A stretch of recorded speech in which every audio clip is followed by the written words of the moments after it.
you are listening to or watching What's the Tea? My name is Lydia. My name's Andy. And we are two former support workers catching up with each other over a cuppa and navigating all things life. Whilst we admit we're not experts at all, sometimes we do give good advice in our previous life as support workers, which has surprised us, and we thought we would create a whole podcast on it to share. But today's a different episode than normal, isn't it, Andy? Yeah, so one topic that used to come up every now and then when I was a support worker, and and it's a term I kind of still hear. It's like around the place, and that is CBT. And the question always was, what is it, and is it helpful, and all that sort of stuff. And I'm really not an expert in describing what CBT is. So we have Georgia from our Wellbeing team, who's come along to talk to us about it.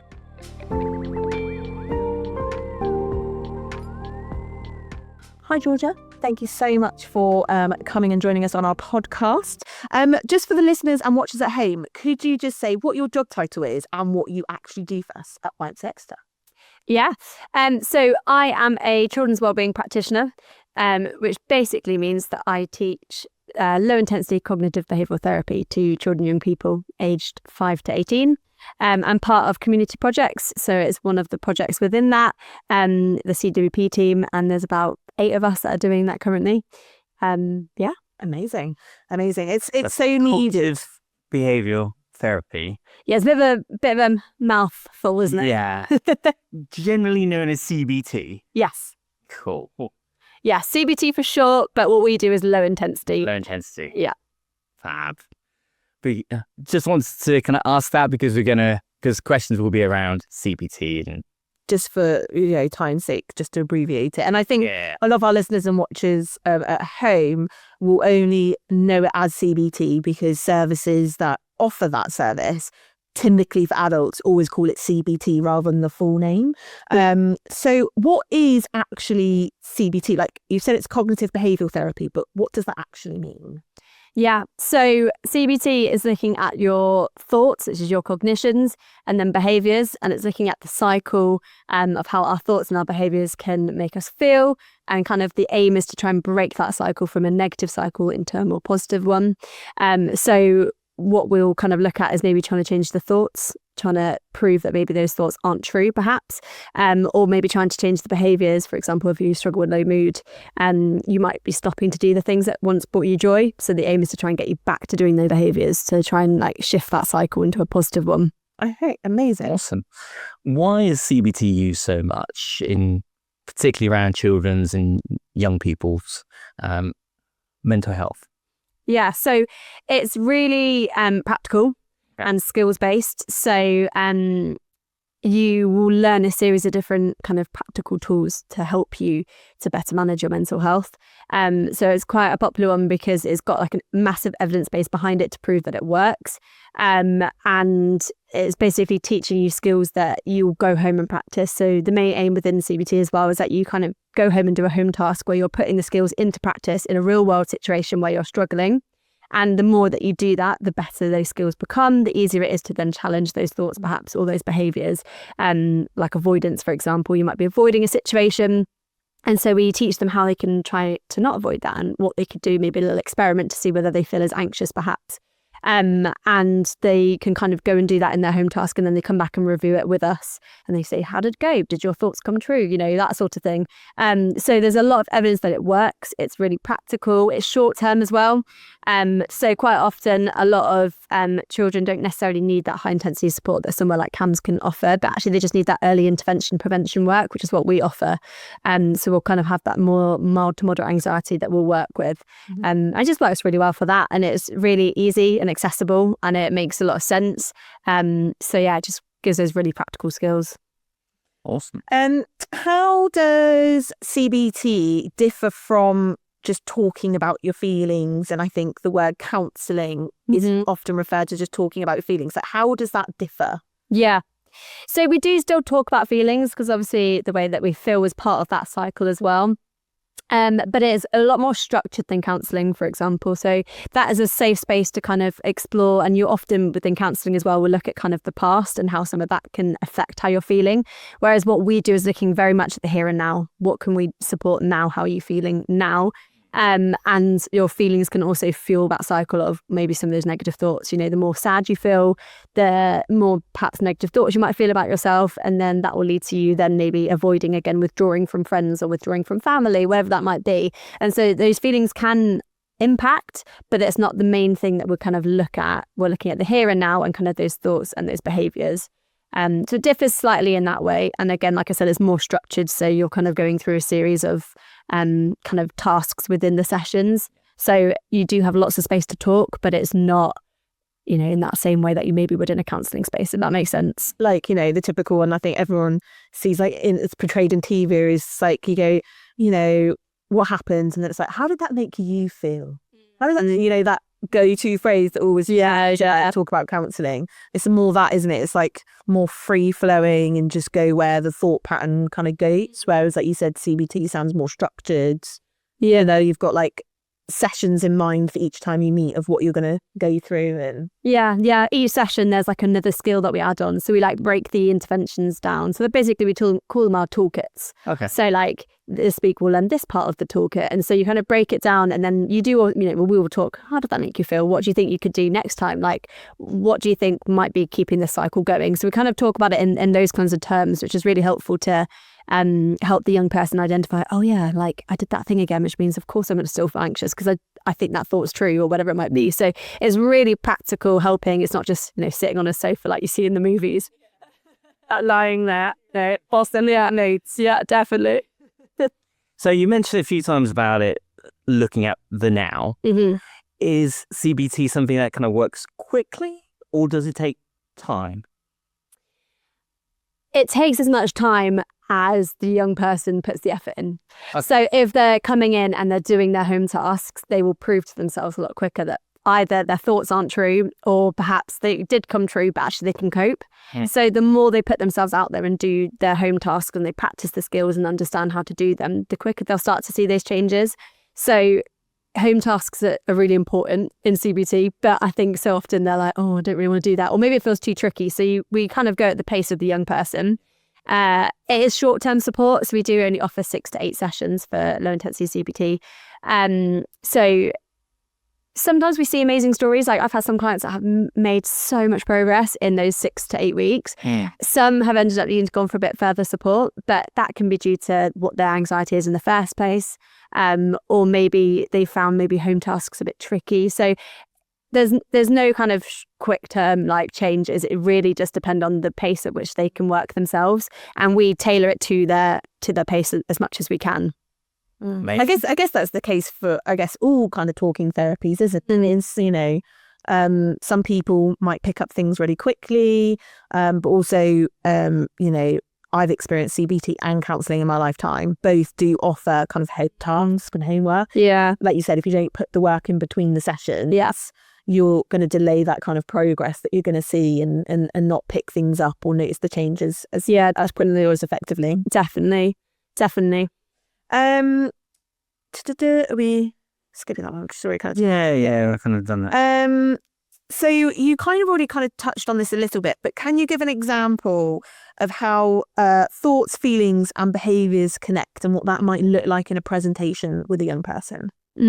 That's a good question. Or any kind of person. Yeah. So, for example, a lot of young people come in with social phobia.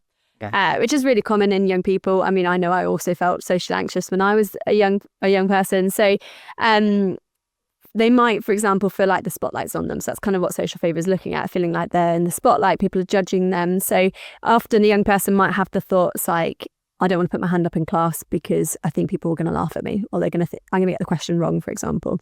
So that might be like the thoughts that they've got, which then means that the behaviour is that they don't put their hand up in class and they're withdrawing in class, for example. They might end up struggling to focus because they're feeling so anxious. So you kind of see all these behavioural patterns happening. We also look at what they feel in their body, like those physical symptoms. So, for example, in that situation, they might feel like their heart is racing, they've got sweaty palms, they are kind of jigging nervously. And then kind of the feelings that they feel was anxious and overwhelmed, for example. So that's kind of like that negative cycle that's going around and around in that situation. And often in that situation, we would probably use a toolkit called behavioural experiments, which would be to do an experiment to test whether people laugh at you when you put your hand up, to test whether actually you feel really silly if you get the question wrong, for example. So they would basically take the thought and then they would plan an experiment. So the experiment would be to put my hand up in class. And then they make a prediction before they do it. So I predict, if my thought is true, that people are going to laugh at me and I'm never going to want to put my hand up again, for example. Or if my thought is not true, then I can put my hand up again and not worry about whether people are judging me. So then they'll go and do that experiment and then they'll see what happens. Then we like kind of evaluate what happened. Did that thought come true? Did people laugh at you? And more times than not, they'll come back and go, no one laughed at me, actually. I got the question right and I felt really proud of myself. And you're like, okay, so what does that mean for your thought? And they're like, well, maybe my thought's not true. So that's often what we see, but also sometimes maybe someone might laugh. And obviously we then say, well, we can't control other people's responses, but actually, did you cope? Did you melt down in that moment? Did you feel really silly? And they're like, actually, no, I didn't. And you're like, so you can cope. So sometimes thoughts do come true, but it's helping them learn, actually, I can cope. And that's kind of like the whole aim of CBT and the work that we do. Is kind of those exposures, those experiments that kind of help them to realise I've got the skills to cope, I can do it. And actually not all of my thoughts are true. So that's kind of a typical situation you might see. And even if it came true, actually looking back on it, you are okay. Yeah, it's not as big as you think, but in the moment you think it is, don't you? Yeah, in the moment it is a bit. Yeah, definitely. Now looking back on it, you're here, fine, you're okay. Yeah.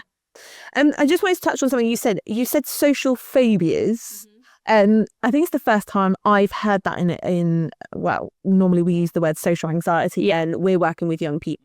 Is there a difference between social phobia and social anxiety, or is it just a different term? Just a different term, yeah. No, it's the same thing. And I think there's lots of different anxiety presentations. And so, yeah, social phobia is the term that we would use, but social anxiety is the same. Yeah. Okay, amazing. I just wanted to double check because I was like, I picked up on it. I knew like the listeners or watchers that are used to hearing social anxiety might be like, is this a new thing? Or I guess phobia is the word for like a fear of something, isn't it? So like the fear of being in social situations is what social phobia stands for in that sense. But I guess we refer to it as social anxiety because we're like, I feel anxious when I'm in social settings. So it's the same thing, but the kind of proper term for it would be social phobia.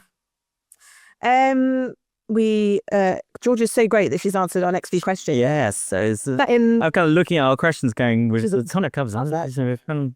Sorry guys, that's all right. No, it's good. What are some of your favourite CBT tools that you use with children and young people?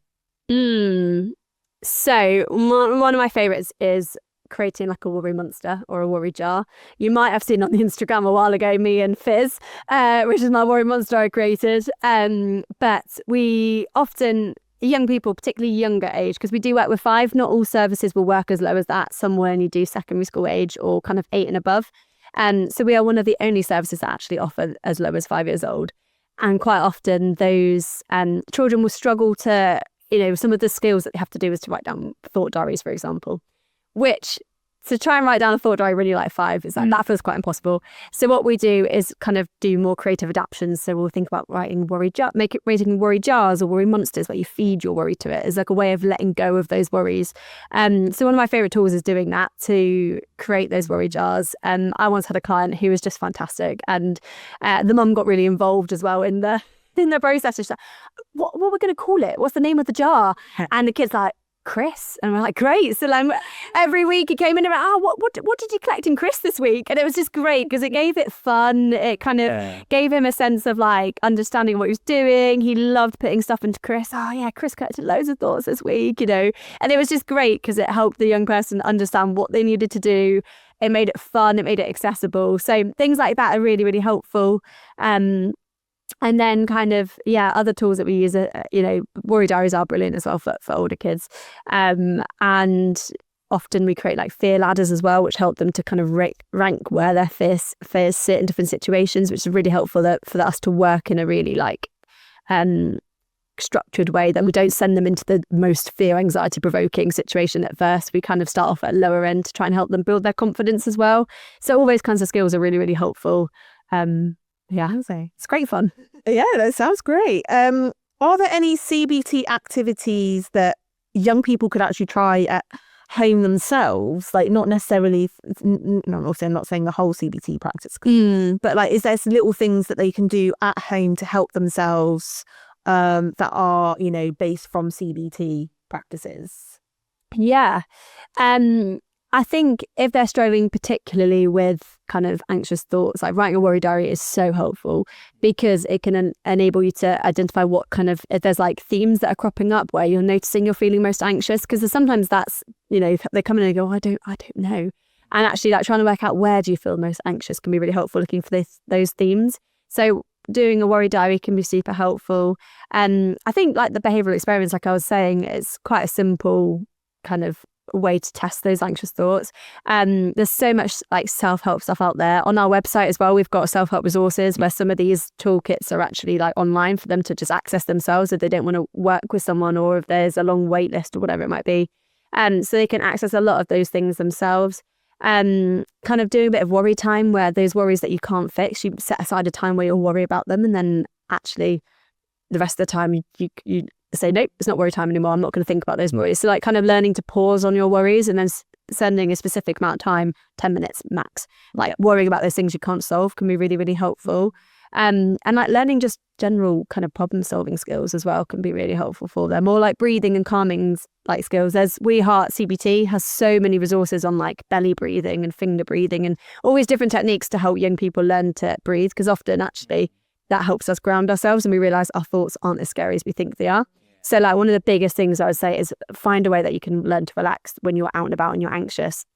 Whether it's a breathing technique, whether it's a mind technique. Sometimes I will do distraction techniques. So I love the A to Z game. I'll think of a category and have to go through the whole of the alphabet thinking of that. So I often do it when I'm trying to get to sleep, if I'm struggling to sleep and I've got thoughts whirling. So often like think, right, okay, I'm going to go through, I don't know, category of biscuits from A to Z. And like I'll just like try and go through it, and by the time I get to, I don't know, F or G, I'm asleep usually. So it's like things like that really help to distract you, to calm you down. And actually that can help you see the situation in a more grounded way, which then helps those worried thoughts maybe not feel quite as big as they are. I guess it's just like helping that rational part of your brain come back, because you know, all the anxiety and stuff, that kind of stuff takes over, and logic and, you know, being rational just goes out the window. So grounding just allows that rational part to come back. Definitely. Just another quick question on what you mentioned. So you mentioned there's some self-help guides on our website. We'll leave a link in our show notes or description. But in those because we might have some parents that are listening or watching, can they use those self-help guides to help their children and do some of those things with the children, not necessarily just a young person doing it themselves? Mm-hmm. Yeah. So all the workbooks are set out in a way that you kind of, as you would do it in a session, to be honest with you, that you work through it, you read through it, it's got all the information you need there. So parents can do that with their young person and help them to work through it.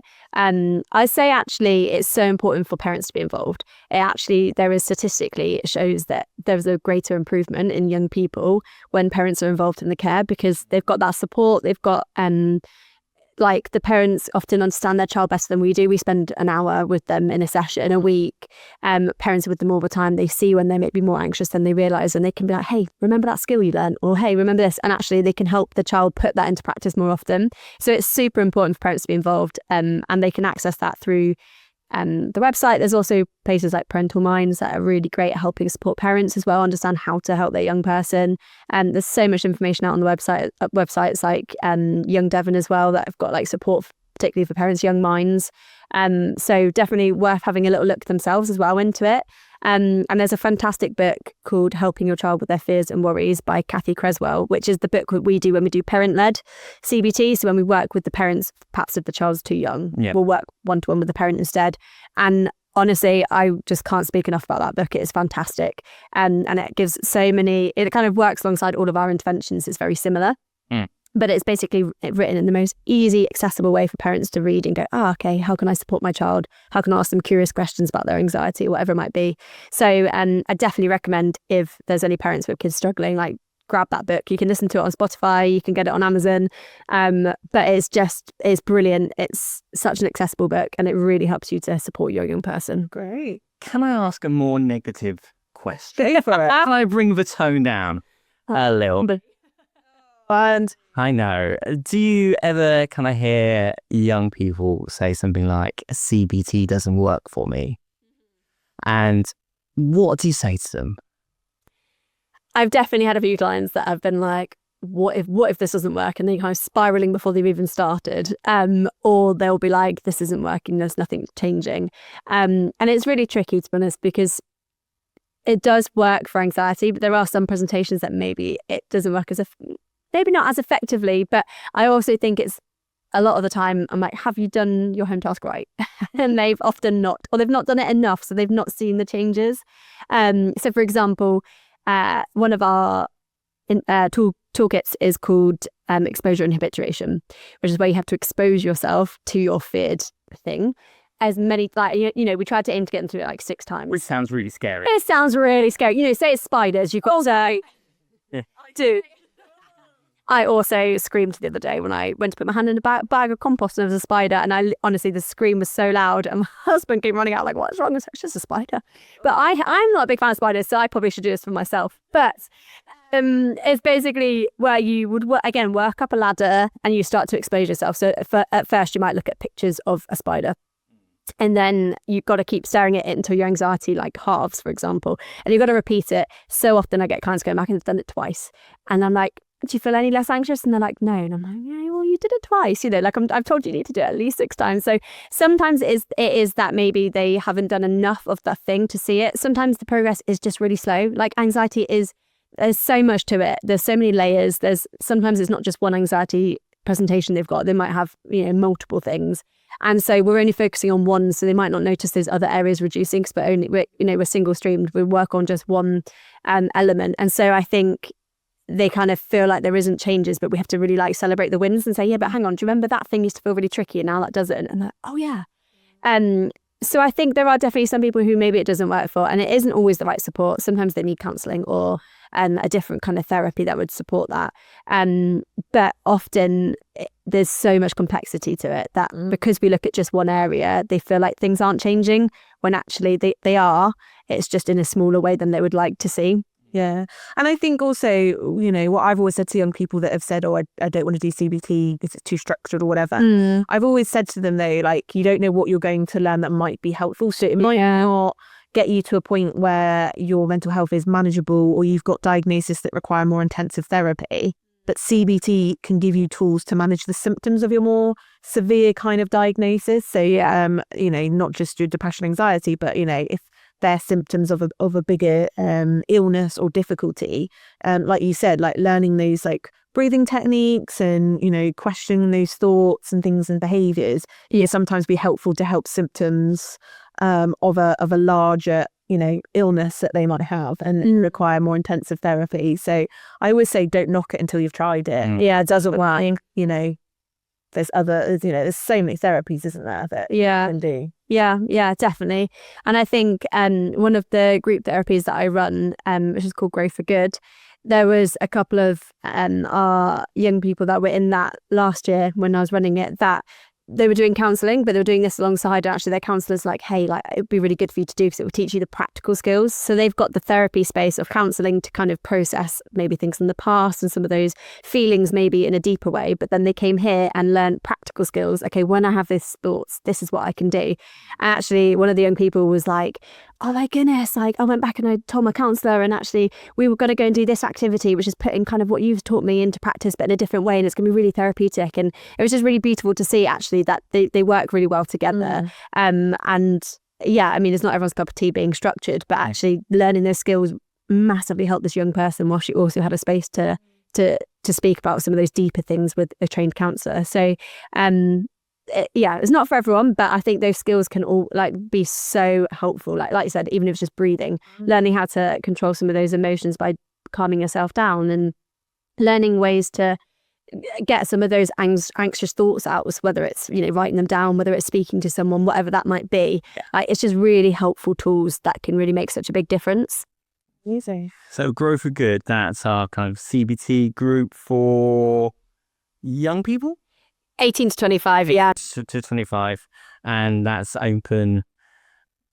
So when the referral list is open, that's open for anyone to kind of sign up? And Yeah, anyone in the That's- community aged 18 to 25. So it's a great, I love it. It's probably my favourite part of my job. You get to do gardening and therapy in one.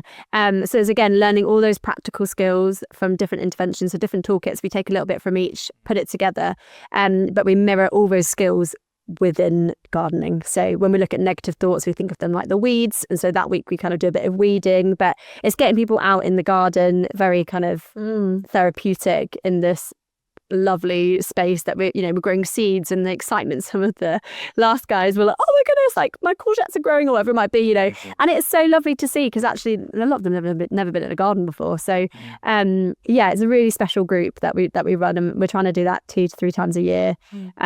So look out on the website for when referrals open again, because it's definitely worth doing.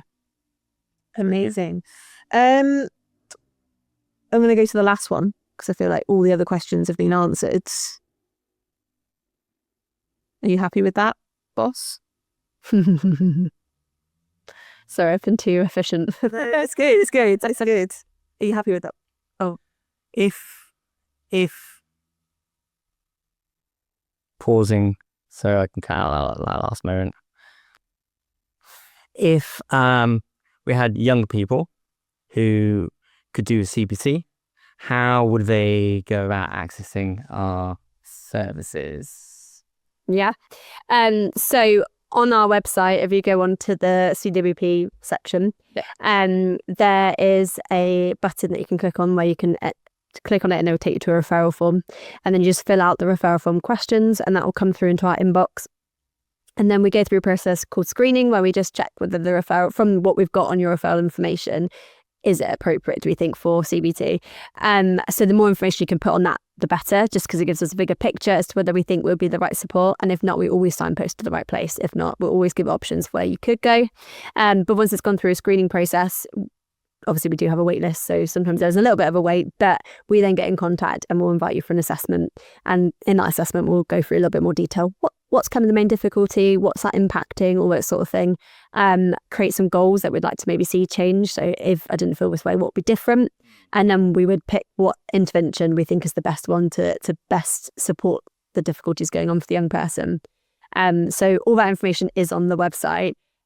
We are currently closed at the moment, just whilst we have a little bit of a wait list, but that is hoping to be opened after Easter, maybe, is the goal. Certainly by May, so very soon it will be open up for more referrals. Brilliant. I'm going to add a question in. I do want to ask the last one, but I want Go on in. I want a trained expert's opinion. Okay. So we see in the news that, mental health is kind of illnesses are on a rise. And, when I was younger, obviously those things did exist, but not necessarily to the extent they are now, or to the extreme levels that we're seeing in young people. From your kind of your training and also working in the field, like why do you think, I guess, a lot of young people are experiencing more mental health difficulties than, my generation or Andy's generation and further on, experience? Not to say it didn't exist, it did, but, it seems to be more prevalent now. Definitely. I'd probably say, speaking from my experience, maybe not scientifically, but my experience, I think COVID definitely didn't help either. A lot of kids missed out on a lot of social time. They weren't going to school, they weren't meeting people, so they lost a lot of their social skills. I think as well, a lot of that time was spent online. So that learning to communicate again has become really hard. So we've seen a massive rise in social anxiety for that reason, I think. Yeah. And then added to that, I also feel like I'm going to be everyone's worst enemy by saying this, but technology, I think, has massively made an impact on it. I think we've lost the skills of being able to communicate like the way we did. There's so much pressure with social media nowadays. And I think there's always this pressure on image and how many followers we've got and all these things like that I think is definitely causing a lot of pressure on young people. And I think that's also, there's lots of pressures at school as well that I think young people are struggling with. I think schools are becoming quite a lot more academic perhaps, and we're losing some of that creativity that I know I had at school. I was speaking to a young person the other day and they're like, oh no, we don't offer food tech at school. I'm like, what? That was my favourite subject. And I have a massive passion for baking and I would love to do bake therapy. But and they're losing... Soon. Hey. Sweet's my boss. I'm trying to get it past him. But I think there's lots of a lot more pressures that we're seeing on kids these days than perhaps we had. I guess my childhood, I was out at the park with friends or climbing trees, out on bike rides at the weekend. And I feel like we see a lot more kids behind screens on their Xboxes and things like that, which I think does cause that rise of anxiety. They're losing out on those kind of relationships and the fun kind of carefreeness that you should have as a kid. They're often stuck behind those screens, which I think has a massive impact. And that might just be my opinion. Don't know if it's scientifically proven or anything, but no, I definitely kind of agree with a lot of your thoughts there on that. And I think also, like you mentioned, with that social interaction, you learn what works and what doesn't work by having interactions with so many different people. Yeah. And you adapt and you learn. And if you're not doing that in person, you're doing it from behind a screen, or not having that interaction and being isolated because you're behind a screen, and you don't have that ability to adapt and learn, therefore that social anxiety that comes with, well, what if I say the wrong thing? Yeah. Whereas we would have experienced saying the wrong thing and we would have learned how to adapt to it. So there's been less kind of anxiety inducing. Yeah. So I definitely agree with a lot of your words there, and I'm sure a lot of the listeners and watchers would too. Yeah. One of the last questions I would like to ask is, if you could give one message to young people about mental health, what would it be? Ooh, that's a good question. I personally would say everybody has it. I think so often we think we're the only one that has these struggles, but it is so common. And I think to young people, don't ever feel like you're alone and that you're the only one. And if you are struggling, if you're noticing some things feel trickier or you're withdrawing more because you're too scared to try new things, whatever it might be, please just come and get some help. That's what we're here for. That's what our service runs for, is those kind of early interventions where we can help you learn the skills to have the confidence and to build resilience. I think that's one thing I was also going to say. I don't feel like young people are necessarily building resilience anymore.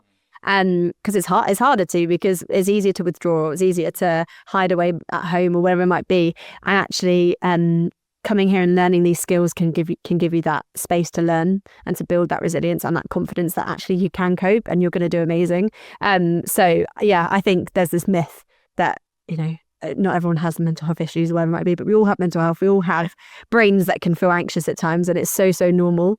So I don't want anyone to ever feel isolated from that. Amazing. Brilliant. Thank you so much for coming down. You're so welcome. Great listening to all of that wisdom and knowledge, and I definitely learned some things as well. Yeah. So thank you so much, Georgia. Welcome.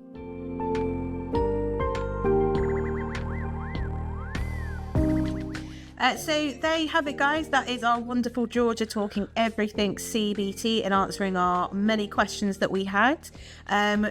Georgia is a talker, but all really great stuff that she shared.